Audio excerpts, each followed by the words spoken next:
I, Viddy of Video Games for Fun, went to PAX Australia 2018 on Saturday the 27th of October, and I also wore a It's Not Melee shirt. I'll let you guess what YouTube channel that's from, huh?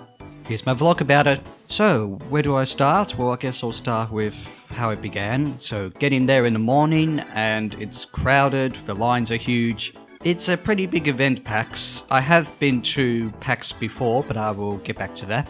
Upon entering, on the right there was quite a few indie games. Actually, not quite a few, a lot of indie games. Games which have been, tested, have been distributed, a variety of genres. I'll also come back to the indie games as well, because one of the first things I did after having a quick look at the indie games was one of the things I wanted to do the most at PAX, and that was get a bit of a go at Kingdom Hearts 3. It was either Kingdom Hearts 3 or Resident Evil 2, but the lines were shorter for Kingdom Hearts 3, I think. There were multiple displays or monitors or whatever in which to play Kingdom Hearts 3, and you only got 15 minutes. With Kingdom Hearts 3, you could choose one out of two segments, which was the Toy Story segment or the Titan, Hercules, whatever it was, aspect. So I thought, why not go to the Toy Story one? That seemed more exciting. The Toy Story segment was fun, although I have to say, having played only the first Kingdom Hearts game, some of the new mechanics, whether they were in previous Kingdom Hearts games, I don't know, were a bit difficult to get to grips with. Like some of the combo attacks and, holding down for special attacks, all that stuff I had a bit of trouble understanding. But it was Kingdom Hearts and it was so much fun. I will admit though that a fair amount of the 15 possible minutes you could play the game seemed to be taken up by cutscenes. When the Toy Story segment started, I watched the first cutscene in its entirety, which took about a few minutes, and I'll come back to the story. After the cutscenes appeared after that, I just had a look at them for like a few seconds, maybe a minute, just to get a gist of what was going on, then skipped them, and allowed myself to explore the environment, fight off Heartless, and even engage in these mecha sort of whatever things, what seemed to be a bit of a boss battle-ish thing, which was outside of Andy's house. Andy's house was where he started. I can't tell whether I defeated that battle or I died, but I think I probably died. It said, thanks for playing, and my 15 minutes were up. In regards to the story, and again, this is coming from a person who has only played Kingdom Hearts 1, I couldn't necessarily tell what the story was. Much of it was familiar to before. You go to other worlds, characters or worlds are dying out or disappearing or whatever, the Heartless are invading, and the world order is mentioned. So, regardless of the lore and stuff that I have yet to, have a look at and all that stuff, the story did seem to be kind of similar to the previous Kingdom Hearts, and certainly it wasn't trying to be spoiled too much. At PAX, with regards to graphics, Kingdom Hearts 3 also is really, really smooth. The presentation is so smooth and it moves so smoothly. It's Kingdom Hearts fighting Heartless. What more could you ask? And it also, very quickly in regards to mechanics, from what I could tell from afar with the Hercules Titan segment, there seemed to be a gameplay mechanic about auto running or whatever it was. So that was a mechanic I didn't necessarily get to try out, having not played the Hercules segment. But the Toy Story segment was fun, and all I can say is that I need Kingdom Hearts 3. Like, now. After I played more of a series, of course. Next up, after Kingdom Hearts 3, was another highly anticipated game, Super Smash Bros. Ultimate. Oh my gosh, this was so much fun. He was first seen in Super Smash Bros. Brawl.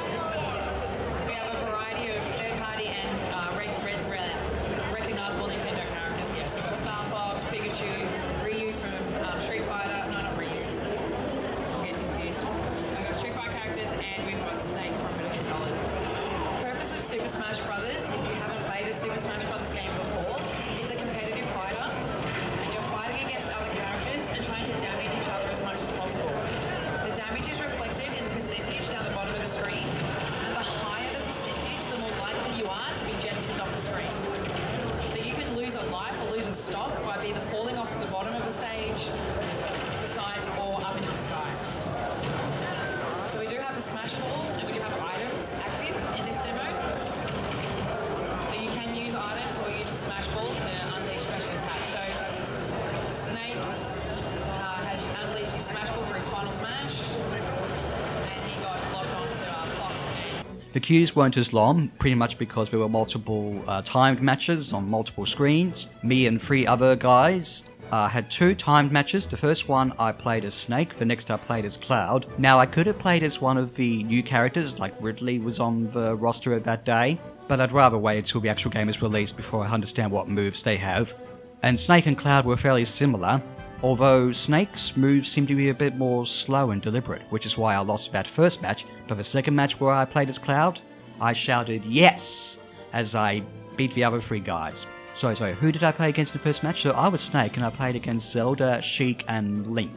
Zelda characters. And the second one I was Cloud against Ike, Fire Emblem Radiant Dawn represent, the guy said, Kirby, and I forget who the 4th character was. When looking at the screen for the character roster, the graphics did seem to be very similar to before, but it may not necessarily look like it from what I'm filming, but the gameplay and graphics were so smooth, and I'm not exactly sure of the relatively new gameplay mechanics that have been hinted at or confirmed or clarified in previous months, but I will say Super Smash Bros. Ultimate is worth my already pre-ordered thingy. Why can't I talk properly?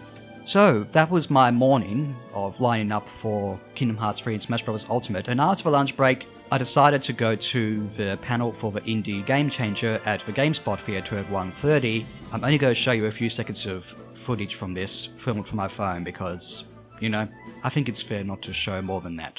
So if you can say, like, I've already got a, able demo, I'm at a show, I've shown that commitment. Now, I don't have much to say about this panel, and I guess I was probably also a little bit tired. It was primarily about a few developers or a few different developers or whomever developing independent indie games for the Nintendo Switch and arguing about the positives and I suppose the negatives of the Nintendo Switch. One of the things I really got from it, or at least was reminded about, that Nintendo is, with the Switch, really catching up to the PlayStation and Xbox consoles in terms of the independent games that are available. It also feels like the Nintendo Switch is a really good console or whatever to distribute independent games. So if you have an idea for an independent game, maybe the Nintendo Switch is the best way to go. And in regards to that, I guess this panel was probably more so for game developers or aspiring game developers. But I just felt somehow subconsciously cool just to look at developers, be up there and just, talk about stuff, even if I didn't necessarily understand some of it. And in regards to that, for aspiring, game developers, which doesn't include me, there seem to be some good resources there, I guess. So, to any of you aspiring game developers out there who are watching this, whether you went to PAX or not, I wish you the best of luck with your game development. After that panel, I developed some time to look in more at the indie games that were near the entrance. I mostly skimmed over them, but I did play bits of them, even though at least one of them early on in the day, the headphones were a bit too, big for one of these horror games. So, sorry, I wish I could have played that game. Although the headphones were a much better fit on Kingdom Hearts 3. The theme with also looking at the independent games, especially at PAX, has convinced me more than ever, even though I've said this, maybe not on my YouTube videos, but maybe in comments or to myself, self-affirmation still there, that I need to play more independent games. Now, there's nothing wrong with looking forward to Kingdom Hearts 3 and Smash Bros. Ultimate, but there's just something about the independent games at PAX that confirmed to me the interesting talents, the quirky graphics, the hybrid of gameplay styles, or the different takes on very familiar gameplay styles like shooting and RPGs and all that. Not to mention the potential relatively short length of most independent games. Like games like, Kingdom Hearts 3 would take a long time to complete, but independent games, well, I should try and review more of them. They also are fairly short and also, they're more interesting to develop, and it's also supporting some, suitably talented developers. So there you have it.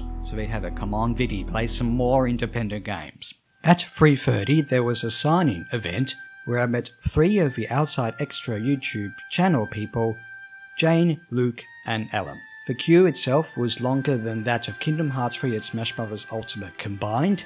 Yep, but it was worth it. Thank you. I literally started with anonymous bad puns. Yeah, you just get Luke's back now because he's signing. What was that? You just get Luke's back now because he's Oh yeah, so I just get Luke's back. This is Luke's back. Hashtag Luke's back. Oh no. It was so lovely to meet them and talk to them for a little bit. I mean, everyone got a chance to talk with them. That's how long the queue was. And I even got a poster with them. That's cute.